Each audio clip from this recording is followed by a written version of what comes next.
اللهم صل على محمد وعلى آل سيدنا محمد. وحن هلكان بوغادين تهنية وقدرية رئيس الوزراء جمهورية فدرالك سوماليا ورالكي بروفيسور محمد حسين روبله runtii si dadnimo leh Soomaalinimo leh sharaf iyo karaamo leh kitaabka Ilaahay uu ku dhaartay uu kaga run sheegay u soo gabagabeeyay doorashadii uu mas'uuliyadeeda isaga qaatay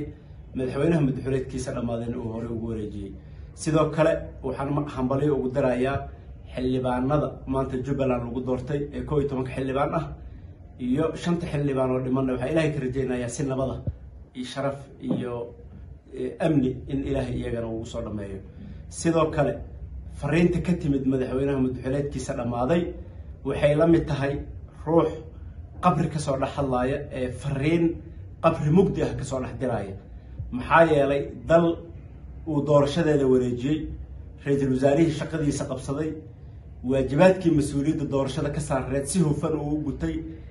ayuu wuxuu rabaa hadana isagoo kuraas gaar ah oo beeshiisa ay leedahay dhahaya ana beeshayda matala hadalkiisii khudbada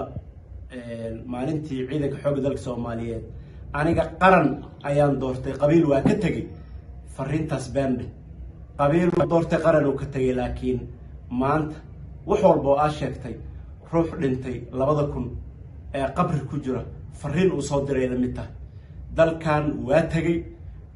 baarlamaan sharci ah la doortay guddoon sharci ah ayuu samaystay doorashada dalkana way dhaqaaqday cid kuma istaajinayso muwaadin Soomaaliyeed tahay vilada Soomaaliyeedna halkii sano ee dheeriga ahaa ee sharci darrada ah ku jirtay mushaar walba ku qaadatay dhaqaale walba siyaasadda ku bixisay waa laga xisaabtamayaa sharci darra muddo sanad ah dalkan ku joogtay taas ayaan ku leeyahay farmaajo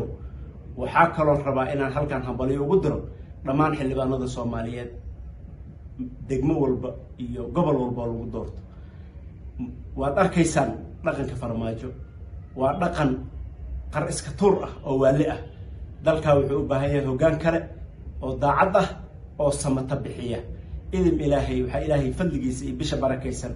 ee Ramadaan Ilaahay ka rajaynaya in dalkan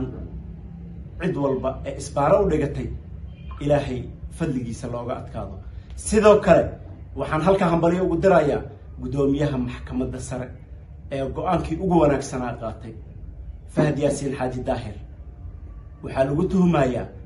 naf bili aadan ay sida ikraan tahliil iyo xildhibaan aamina isagii farmaajo cadaaladda in la horkeeno la xisaabtama la rabaa waxa la doonayaa fadliga Ilaahay in Ilaahay waaba ka rajaynayna cadaaladda uu heeliya sidaan hore u sheegay cadaaladda Ilaahay ka mid tahay xasaanad la isku qariyo Ilaahay inuu ka diiday Ilaahay idinkiis waxaan ka rajaynayaa ra'iisul wasaaraha wasiirka cadaaladda iyo garsoorka dalka in warqad airport laga dhigo Fahad Yaasiin iyo farmaajo aysan dalka ka dhoofin si dunuubtii dhacday loogu xisaabtamo dalkana waa guuleystay qarannimada Soomaaliyeed waa guuleysatay cid walba ee qarankan Soomaaliyeed u helisay ra'iisul wasaaraha ugu horeeyana idin Ilaahay waxay noqon doonaan in taalo loo dhiso iskuulada waxbarashada dugsi hoose dhexe lagu qaato sare magacooda inuusan duugoobin. Assalaamu calaykum wa rahmatullahi wa barakaatuh.